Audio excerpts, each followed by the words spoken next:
We're going on assignment with the Voice of America.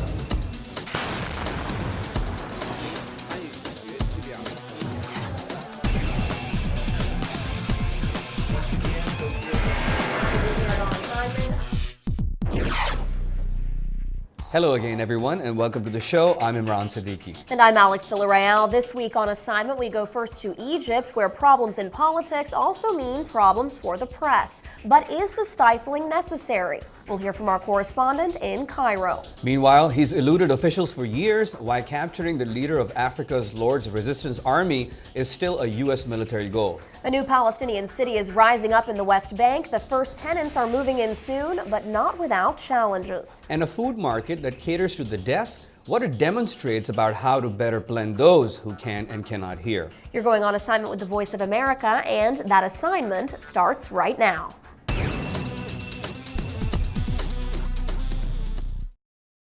In Egypt, activists say media that failed to sing the army's praises face clear hostility. The military ousted Islamist President Mohamed Morsi in July, and since then, television stations sympathetic to him have been shut down, and reporters have been arrested and driven underground. But even some longtime champions of free speech say there are reasons to suppress the press. VOA Cairo correspondent Elizabeth Arrett has reported on this very one-sided media movement, and she talked with On Assignment's Philip Alexio. You'll see that right after this clip from her report. Egyptian state television offers constant reminders that the nation is at war, and there are few battlegrounds as contested as the media itself. Since the July ouster of Islamist President Mohamed Morsi, stations sympathetic to him have been shut down, reporters have been arrested, and others driven underground. Elizabeth, what's at the root of this one-sided media landscape in Egypt?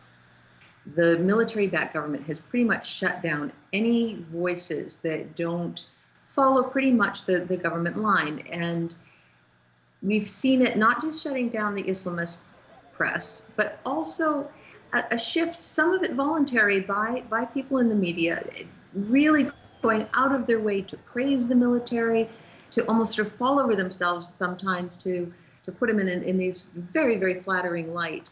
It's quite chilling. Many journalists have been arrested, detained. It's new regulations on how you can actually film. We now need to get permission for every single thing that we go out to do. Now, what about the foreign media? How are they being treated if they are not pro-military? There's certainly, there's been no apparent censorship of reports going out. However, Jazeera, for example, which was very sort of openly siding with the Brotherhood and Islamist agenda, they have been seen many restrictions on their reporting, and other Western journalists are blamed very much. If you go out with a camera, you attract attention. People are very angry. And how is Voice of America's Elizabeth Arrett being perceived when she goes out? It's difficult now because of the restrictions. It really is. With a lot of filming indoors. Certainly people think that, because America's policy gets mixed up in that, if you're an American, therefore you must follow that. And because America has a very difficult position through all this, that Washington's official position has been sort of neither here nor there in many people's minds. The military feels it hasn't done enough to support them. The Muslim Brotherhood feels abandoned by them.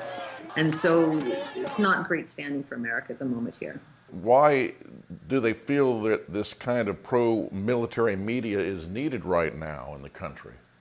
The dialogue and the dynamic that's been set up by the government is that it's the military and the right Egyptians versus the terrorists. And the terrorists are really pretty much anybody who opposes the government.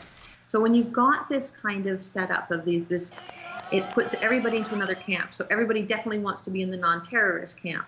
And there's a feeling that there needs to be stability after this 1 year of Morsi's presidency, in which people felt that things were falling apart. And certainly the military is a very familiar face for many Egyptians. Most people have a member who served in it. And so some people genuinely embrace having them back, and others just feel that they need to go along with that just because there's no room to be anything other than that. Press freedom groups decry what they call a clear hostility towards media that fail to sing the army's praises. But some longtime champions of free speech see the need. Political sociologist Saeed Sadek. There are moments in history where human rights and freedom of expression and media may have to take a pause, unfortunately. This is political reality, not political illusions. Sadiq is among many who say national salvation is now at stake. But military attempts to curry favor in the media were evident even before the coup. A video leaked on the RAST YouTube channel shows military chief General Abdel Fattah el-Sisi earlier this year discussing ways to influence key media figures. We are certainly working on that, and we are achieving better results, but we have not yet reached what we want. Well, it's interesting because we're in 2013 and we're not in 1950 or 1960, so it's a little bit harder, is it not, to control the media with all of the social media available today? Yes, and Egyptians are at least a certain segment of Egyptians are very, very active on especially Facebook, Twitter, and so that is a forum for people to discuss. Now, again, they're often speaking to each other. It's not necessarily getting to a wider group of people, and so you do have that problem. For the educated, especially the young, that there is a room for debate and reinforcing these ideas. But you go a little bit farther away from that demographic, and basically people are just getting this one message. And of course, we thank Elizabeth for that coverage. In Egypt, though, freedom of the press isn't the only freedom at risk. Egyptian authorities acted recently to end a 3-month state of emergency, but they also edged a step closer to legislation human rights groups view as a threat to the right to protest. But we're taking a break right now. Coming up, a brutal warlord is on the run in Africa. Can the U.S. military catch him? You're watching On Assignment.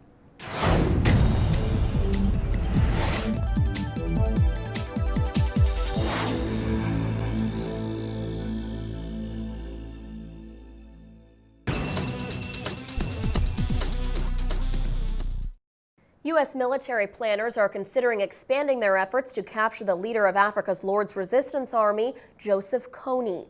The LRA rebel group is behind one of the continent's longest and most brutal armed conflicts, a campaign of mass murder, kidnappings, rapes, and child soldiers. The LRA's stated goal to overthrow the Ugandan government, but its reach extends way beyond Uganda. Joining me now is VOA Pentagon correspondent Luis Ramirez. Luis, tell us more about Joseph Kony and why the U.S. is considering expanding these efforts.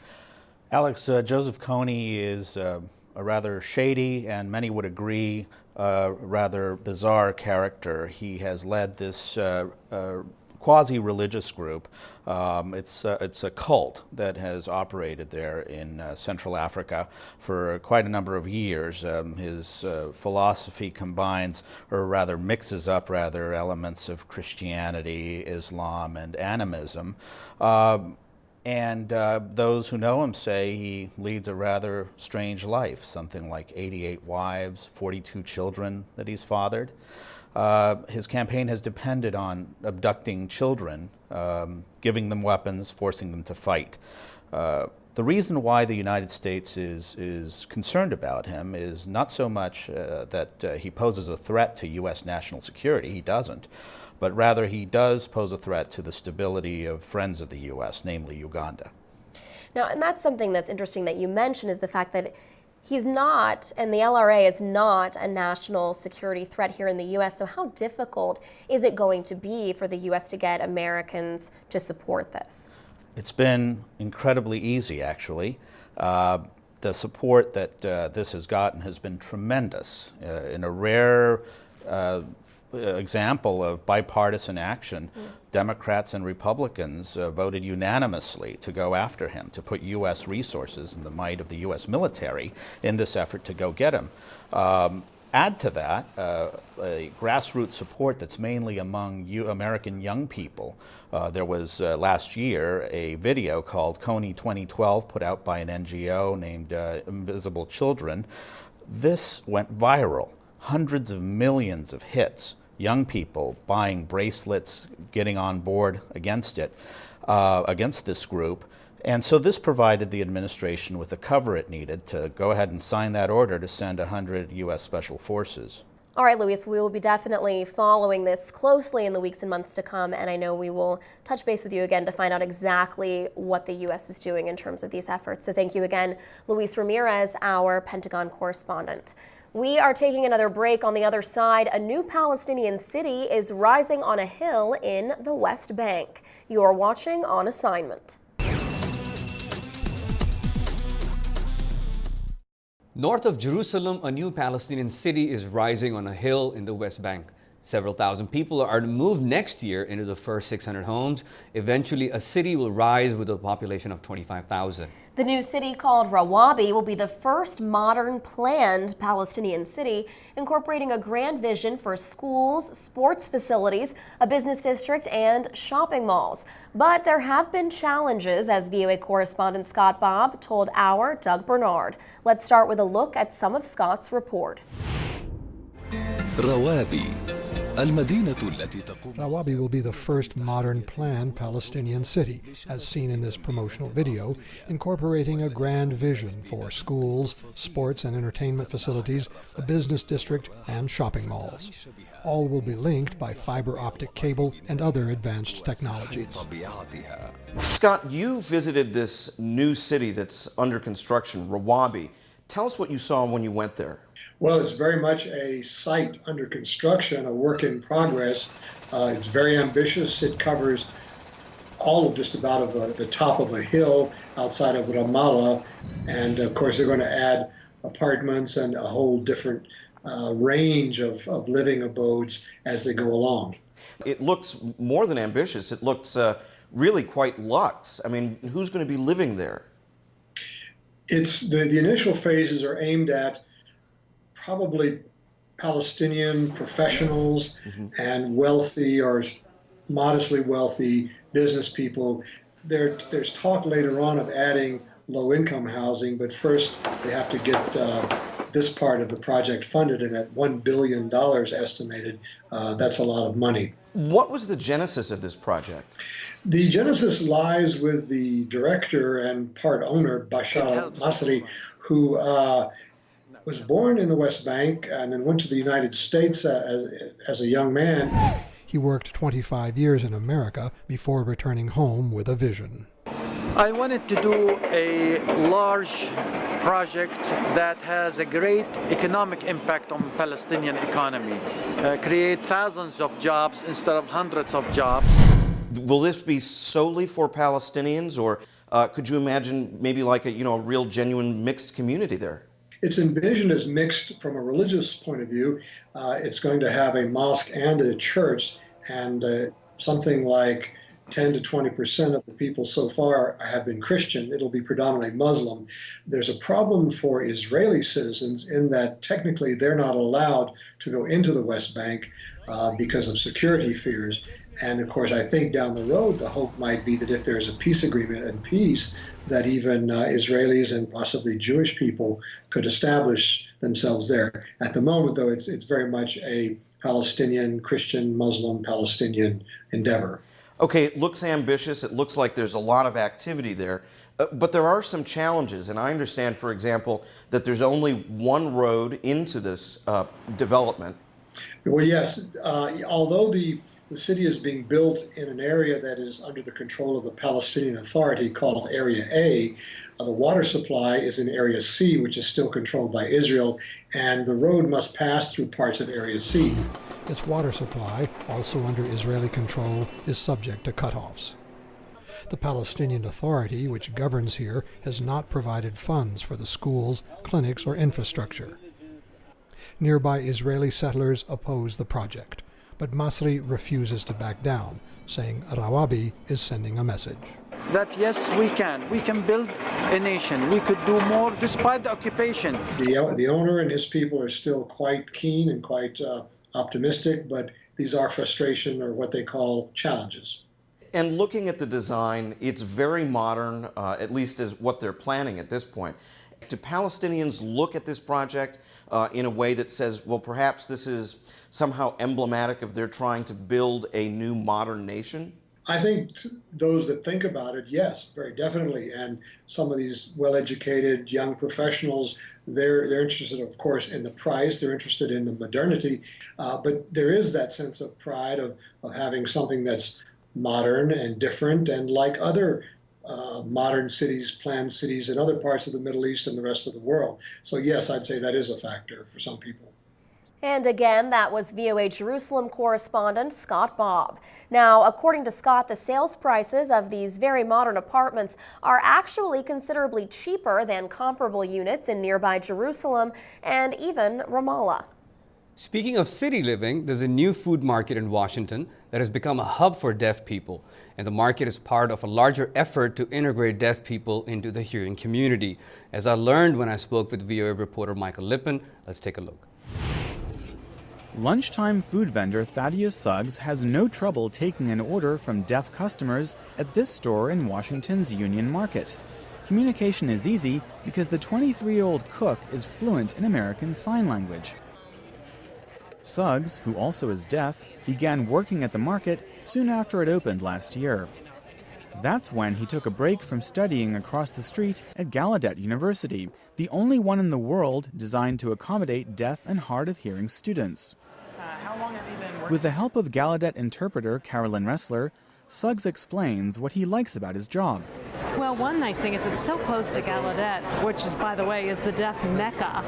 And with that, we're providing services to the Gallaudet community as well as the community at large. When we talk about Washington, D.C., people usually think about Capitol Hill and the politics of the city.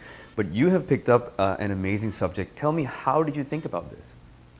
Well, the idea developed in a few stages. The first thing was I actually went to Union Market for the first time in June. That was about 9 months after it reopened, following a long renovation. Union Market is in Northeast Washington, and it is a kind of trendy fresh food market and also a dining venue.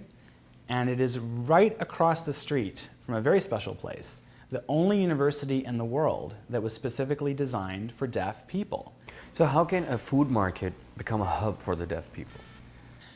Well, this happened in several ways. An important part of that is that it really is right across the street from Gallaudet University, and that means that this food market has a very big customer base right next door of deaf students and also staff of the university.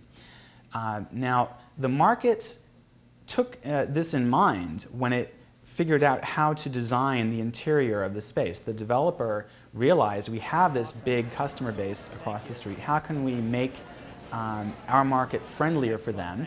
Well, let's include several aspects of deaf design or deaf space into the features. One feature is lots of light to make visual communication easier. Another feature is keep the walls low. In fact, you go into Union Market and it's really one big room. This is something that's quite new in terms of architectural design. Hansel Baumann, who's the planning director at Gallaudet University, told me that it's a relatively new thing to think about when you design any public space. And Union Market is really one of the first big public spaces that has embraced this principle. Any plan to replicate this across the states or even outside of the United States where this being deaf is a stigma? I don't know of plans for more deaf-friendly public spaces outside of Washington, although I can tell you that Gallaudet University is working with the Washington community to incorporate deaf design principles into more spaces in this city. They also want to convert part of the Gallaudet campus into more shops and public spaces, and they're going to try to design the new aspects of the Gallaudet campus. What would you want to say to those who can hear and they encounter people who are deaf and they have this attitude towards them? Try to react the way that I did when I got to meet and learn from the deaf people that I worked with on this story, and that is that if at first you don't succeed in understanding, have some patience. Perhaps the deaf person you're speaking to can read your lips, maybe needs you to repeat something once or twice, but just have that patience to be able to understand from them, and there are various ways you can do that. Just to be conscious that there are those various ways that you can communicate. Our thanks to VOA reporter Michael Lippin for that story about a situation that affects a lot of people. Here in the U.S. alone, there are some 8 million people who have difficulty hearing. Right, and you mentioned the U.S., but of course this is not just an American problem. This is a worldwide issue. Yep. So definitely something to keep watch on. Well, moving on, Kenya has long been known for its many world-class distance runners, but now Kenya is quickly gaining a reputation for another distance sport, cycling. Rupa Goganeni has more on the Kenyan riders rolling wheels in a country of runners.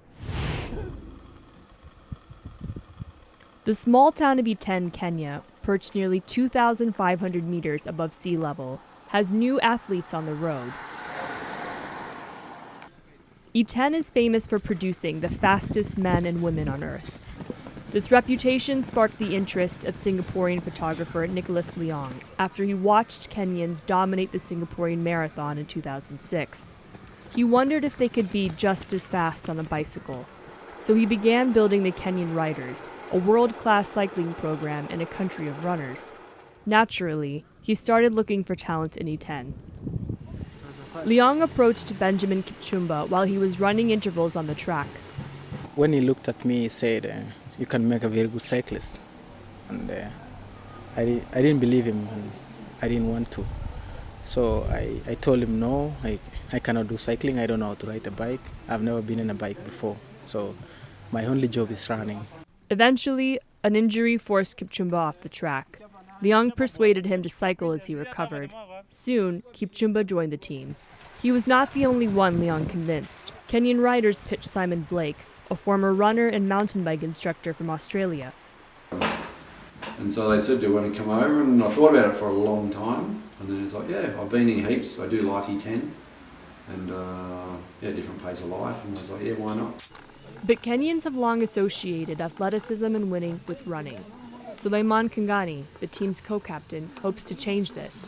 Bicycles are part of Kenyan people, you know, like they've been bicycles since long ago, but they haven't been like cycling culture, like racing culture in Kenya.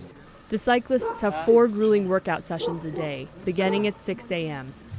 With limited resources, Blake introduced a training regimen of Pilates and homemade weights to build strength off the bikes. After the early morning program, the bikers quickly refuel before setting off on the day's ride.